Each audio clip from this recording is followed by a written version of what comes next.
हा पक्षाचा वर्धापन दिवस आहे. सुदैवानं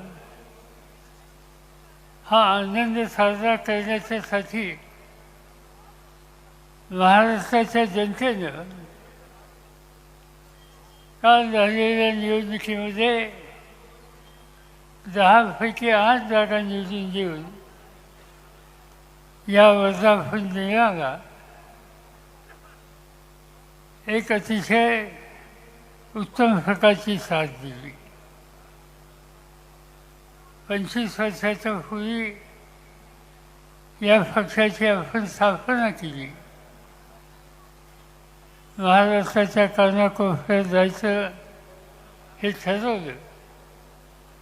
पण भाग्य असं पक्ष स्थापन केला आणि 3 महिन्याच्या आत महाराष्ट्राच्या सत्तेच्या राजकारणामध्ये प्रभावीपणानं काम करण्याची संधी महाराष्ट्राच्या जनतेनं या राष्ट्रवादी काँग्रेसला दिली.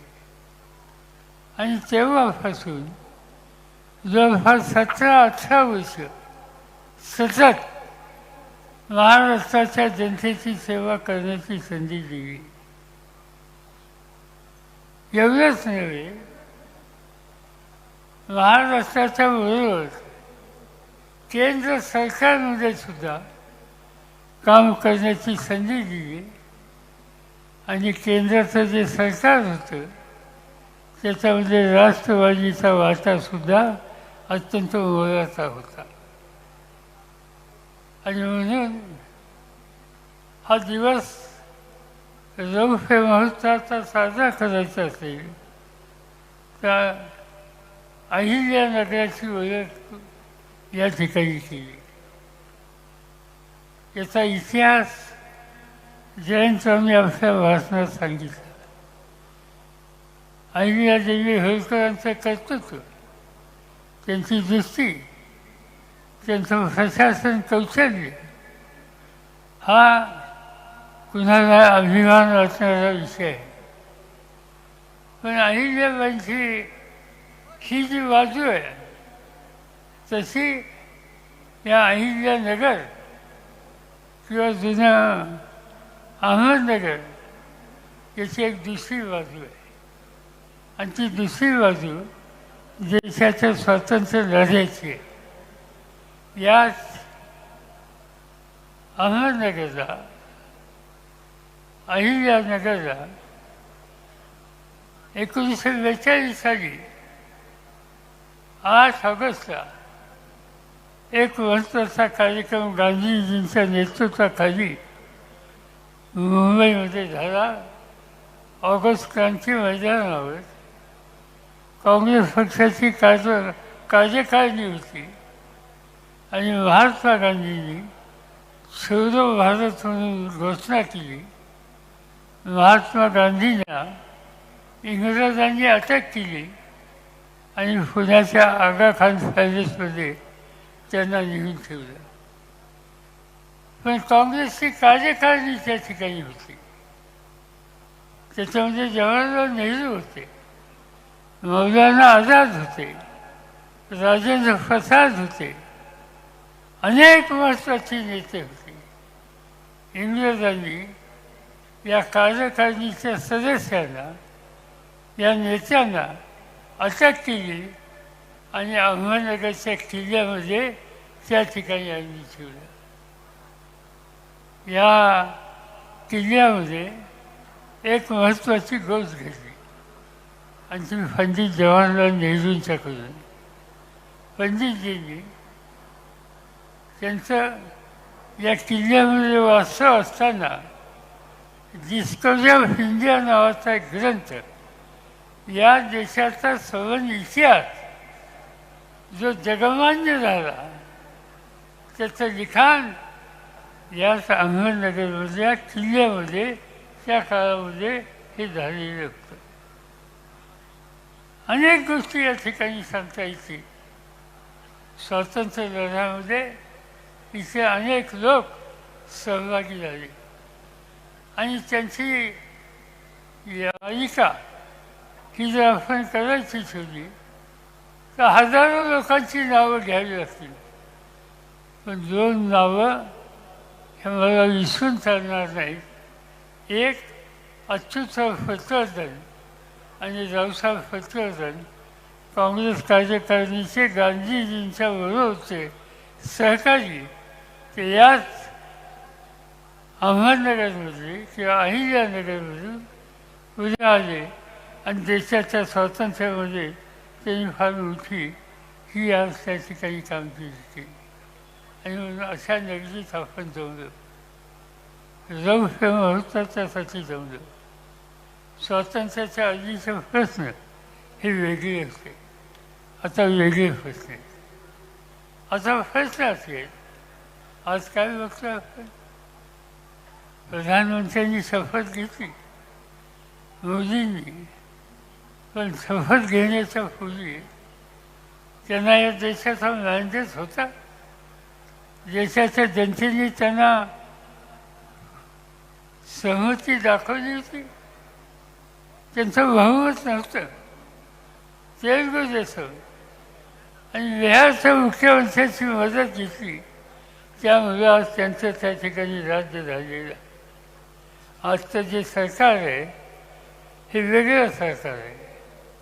तुम्हाला आठवत असेल, या निवडणुकीच्या काळामध्ये मोदी जाईल त्या ठिकाणी भारताचं सरकार कधी म्हणत नव्हते मोदी सरकार, मोदी गॅरंटी. आज ती मोदी गॅरंटी राहिली नाही. आज ते मोदी सरकार राहिले नाही. आज तुम्ही लोकांनी तुमच्या लोकशाहीच्या मताच्या अधिकाराच्या जोरावर मोदींना सांगावं लागलं की हे मोदी सरकार नाही, हे इंडिया गव्हर्नमेंट आहे, हे भारत सरकार आहे. आज त्यांनी वेगळी भूमिका घेतली आणि ते केवळ तुम्हा सगळ्यांच्या मदतीला. ठीक आहे, त्यांनी काय केलं, आपण पुढे जायचं. हे जात असताना नवीन एक कर्तृत्वान वेगळी भूमिका करायची, जनतेचं समर्थन मिळवायचं. आणि महाराष्ट्रापुरतं सांगायचं झालं तर महाराष्ट्रच नव्हे तर महाराष्ट्र, हरियाणा, झारखंड या 3 राज्यामध्ये 3 महिन्यांनी निवडणुका आहेत. त्या निवडणुकीमध्ये आपल्याला कष्ट करायचे आहेत आणि त्या ठिकाणी सरकार आणायचे आणि ते सरकार आणून लोकांना एक प्रकारचा विश्वास द्यायचा आहे. मोदी साहेबांचा प्रचार हा मी काही सांगण्याची आवश्यकता नाही. प्रधानमंत्री पदावर बसलेली व्यक्ती निवडणुकीमध्ये कशा पद्धतीने प्रयत्न करते. प्रधानमंत्री ह्या कुठल्या एका पक्षाचा नसतो, तो देशाचा असतो. अपेक्षा अशी असते की देशाच्या प्रधानमंत्र्यांनी देशाच्या सर्व जाती, धर्म, भाषा या घटकांचा विचार केला पाहिजे. पण हे करायला मोदी विसरले असं मला वाटत नाही. त्यांचे मुद्दाम केले, कारण त्यांची विचारधारा ती होती. काय त्यांनी सांगितलं, अल्पसंख्याक हा देशाचा एक महत्त्वाचा वर्ग आहे. तो मुस्लिम असेल, तो ख्रिश्चन असेल, तो शीख असेल, तो फारसी असेल, तो कुठल्या जाती जमातीचा असेल. आज या लोकांच्यासाठी एक प्रकारचा विश्वास देण्याची कामगिरी ही राज्यकर्त्यांना करावी लागते. पण मोदी हे करण्याच्यासाठी कमी पाहिजे. त्यांनी भाषण केलं एके ठिकाणी. काय त्यांनी भाषण केलं, एका ठिकाणी भाषण करत असताना त्यांनी सांगितलं की या देशामध्ये ज्यांच्या घरात मुलं जास्त जन्माला येतात असा एक वर्ग आहे. याचा अर्थ त्यांना या देशातल्या मुस्लिम समाजाच्याबद्दलचं बोलायचं होतं हे स्पष्ट होतं. आणि म्हणजे काय ते म्हणजे की उद्याच्याला यांच्या हातात सत्ता गेली तर तुमच्या घराच्या भगिनीचं मंगळसूत्र ते काढून घेतली. कधी घडले असं या देशात. त्यांनी हे सांगितलं एका शेतकऱ्यांच्या मीटिंगमध्ये की उद्या यांच्या हातात सत्ता आली, तुमच्या घरी 2 म्हशी असतील, त्याची एक म्हैस काढून देतील. काय बोलायचं? प्रधानमंत्र्यांनी हे बोलायचं? प्रधानमंत्र्यांनी या प्रकारची चर्चा करायची? पण त्याचं तारतम्य पाळण्याच्या संबंधीच्या ज्या मर्यादा आहेत, त्या मर्यादा मोदी साहेबांनी पाळली नाही, ही गोष्ट विसरून चालणार नाही. राजकीय पक्ष आम्ही एकमेकांवर टीका करतो, पण टीका करताना सुद्धा काही मर्यादा ठेवतो. काय बोलले मोदी? माझ्या बाबतीत बोलले. माझ्या बाबतीत त्यांनी बोलले की भटकता आत्मा. माझ्याबद्दल त्यांनी उल्लेख केला, हा भटकता आत्मा आहे. एका दृष्टीने बरं झालं. त्यांच्या म्हणण्याप्रमाणे आत्मा हा कायम राहतो. हा कायम राहणारा आत्मा तुम्हाला शोधणार नाही, कारण तो कायम त्या ठिकाणी राहणार आहे. त्यांनी उल्लेख केला शिवसेनेच्या संदर्भात. बाळासाहेब ठाकरेंनी शिवसेनेची निर्मिती केली, त्यांनी राज्य केलं. मराठी माणसाचा आत्मविश्वास होता आणि त्याचा उल्लेख करत असताना ही नकली बापाची संघटना, हे बोलणं काही शोभतं? एखाद्या संस्थेला, एखाद्या व्यक्ती समोरला त्यांची पार्श्वभूमी नकली आहे हे प्रधानमंत्र्यांनी बोलायचं? याचा अर्थ हा आहे की त्यांना तारतम्य राहिलेलं नाही. सत्ता हातात येते, त्या सत्तेचं संरक्षण करणं, त्यावर सत्ता जर मिळायची शक्यता नसली तर माणूस बेफाम आणि अस्वस्थ कसा होतो, त्या प्रकारची स्थिती त्यांनी या ठिकाणी झाली. ठीक आहे, त्यांच्याकडून झालं, आपण ते विसरूया.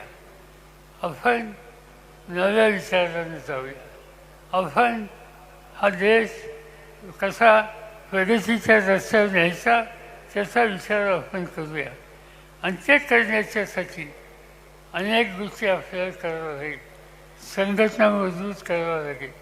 समाजातला दलित वर्ग आहे, अल्पसंख्याक वर्ग आहे, महिलांचा वर्ग आहे, छोटे मोठे घटक आहेत, त्यांच्या हिताची जपणूक ही करण्याच्या संबंधीची खबरदारी आपल्या सगळ्यांना घ्यायची. आणि हे करणारा पक्ष कोणता, तर तो राष्ट्रवादी काँग्रेस पक्ष आहे. हा इतिहास निर्माण करायचा आहे, आज या ठिकाणी सांगायचं. अनेक गोष्टी सांगता येतील, निवडणुका येतील, त्या निवडणुकीला आपण सामोरं जाऊ, लोकांना बरोबर देऊ, त्यांना आत्मविश्वास देऊ आणि मनापासून त्यांची सेवा करण्याच्या संबंधीचं वचन त्यांना देऊ. आणि त्या वचनाच्यामधून आपल्याला पुढे जायचं आहे. प्रश्न काढतील. सुदैवानं या देशातले लोक मोदी सरकारची प्रश्न जे काढले त्या प्रश्नाला फारसं लोक महत्त्व देत. निवडणूक अर्थात होईल, निवडणुकीची प्रक्रिया सुरू झाली, त्या लोकांची चर्चा अशी होती की राम मंदिराचा प्रश्न हा महत्त्वाचा होईल. आज काय दिसतंय? मंदिर बांधलं, आनंद. उद्या मी अयोध्येला गेलो तर मंदिरात जाईन, त्या ठिकाणी रामाचा सन्मान ठेवीन, पण राजकारणासाठी मी कधी वापर करणार नाही. आणि ते चुकीचं काम राजकारणाच्यासाठी मोदींनी केलं, त्याची नोंद अयोध्येच्या जनतेने केली. राम मंदिराचं स्मरण करून त्या ठिकाणी मोदींचा उमेदवार जो होता त्याचा 100% पराभव अयोध्येच्या जनतेने केला. ह्या इतिहास आपल्या सगळ्यांच्या समोर आहे. आणि त्यामुळं आता त्याचा फारसा विचार करायचा नाही. तुम्ही चांगले लोक निवडून दिले. इथं 8 जणांचा परिचय तुम्हाला करून दिला. यातील प्रत्येक व्यक्ती ही लोकांच्या सुखदुःखाची समजत होणार आहे. मी तुम्हाला खात्री देतो, या पक्षाचा नेता म्हणून हे आमचे सगळे खासदार दिल्लीमध्ये जातील, तुमच्या प्रश्नाच्यासाठी सतत जागरूक राहतील. नवीन काही लोक आहेत, त्यासाठी त्यांना काही मार्गदर्शन हवं असेल तर त्या ठिकाणी मी काही दिवस आहे. मलाही आता यंदाच्या वर्षी पार्लमेंट आणि विधानसभा इथं जाऊन 56 वर्ष पूर्ण होत आहे. आणखीन किती वर्ष आहे? 56 वर्ष. एकाही दिवसाची सुट्टी नाही. असं काम महाराष्ट्राच्या जनतेनं माझ्यावर सोपवलं. त्यामुळं मला जे काही या संबंधीचं ज्ञान असेल ते या आठीदारांच्या मागं कायमचं राहील आणि त्यांच्यामार्फत आज त्या ठिकाणी काम करून गेलं.